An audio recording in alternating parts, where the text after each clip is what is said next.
Welcome to Toffee TV. It is the Everton News Daily. Frank Lampard was not a happy man last night after Everton's 4-1 Carabao Cup defeat at the hands of Bournemouth. The Blues boss made 11 changes for the game, and it looked like he'd made 11 changes for the game in terms of the disjointed nature of the performance, really. But the manager, like obviously the fans who travelled down there, Evertonians who'd watched it around the world, very disappointed in how those fringe players, if you want to call them that, had performed.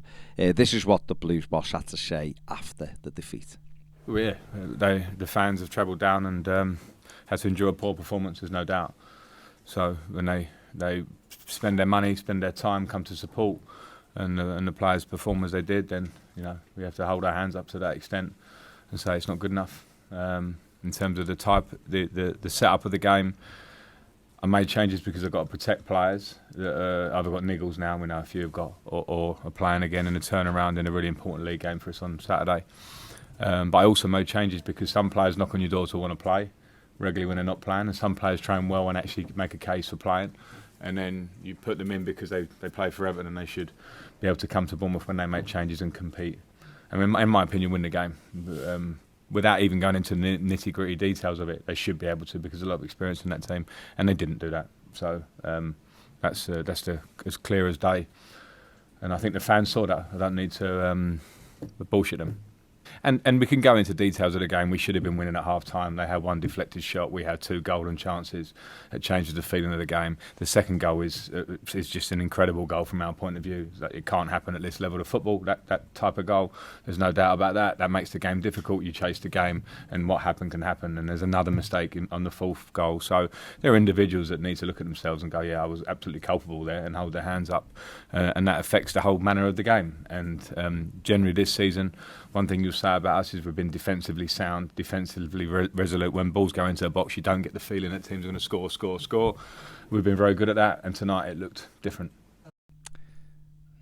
Poor Frank, we've now reduced them to swearing in press conferences. That's how much frustration he was showing last night. It wasn't a good performance. Everton do poorly in this competition on a regular basis, and to be beaten 4-1 by Bournemouth's second string. I know wasn't Everton's first team either, but a lot of them were our first team last season. So hugely disappointing result, and got to go there Saturday and get a positive one in the Premier League because we need a win.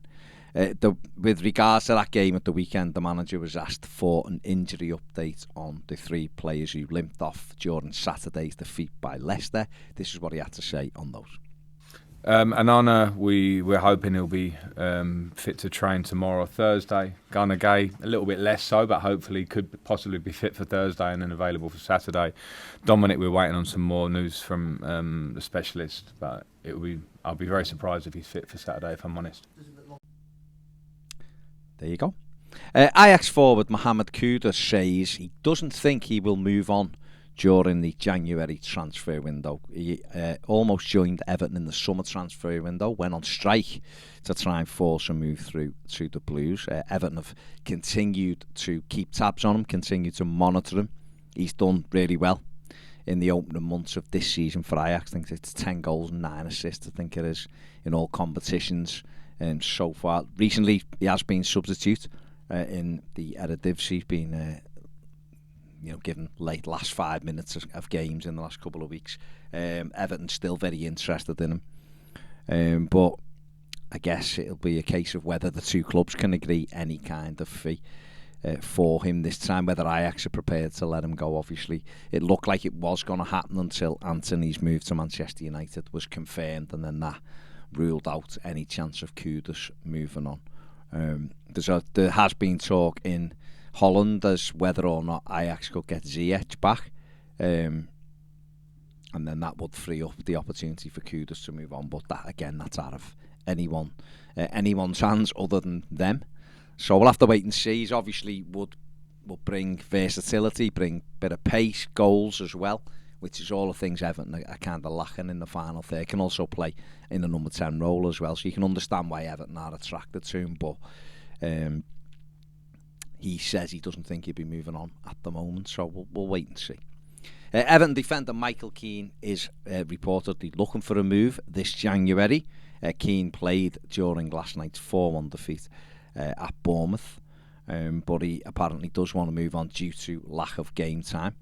And he's gone as far as acquiring an Irish passport, reportedly, which would mean he'd be able to get around any of the Brexit regulations for work permits, etc., and be able to play in Europe. Keane was the subject of interest from West Ham and Nottingham Forest during the summer transfer window. They wanted to take him on loan. Burnley, Vincent Kompany's Burnley, very interested in taking him as well. And it looks like it maybe be a loan move at first for him to move on. So that's one to keep an eye on. Michael Keane may well be moving on in January. And finally, the first roof truss has gone on at Everton new stadium. It is a giant roof truss that will support the structure of the roof. It's being installed. It's one of 5 that will be installed at Everton new stadium. It is huge and standing. The height is just under 45 metres. And the stadium is really taking place now, taking shape. It's looking like a football stadium. I know there'll be a lot of eyebrows raised today at the time of this news, but because obviously following that defeat last night. But the fact is, it has been installed this morning, so I'm quite sure Everton didn't say to Lango O'Rourke, just keep that roof truss. Don't install it Tuesday. Keep it till Wednesday in case the result doesn't go well.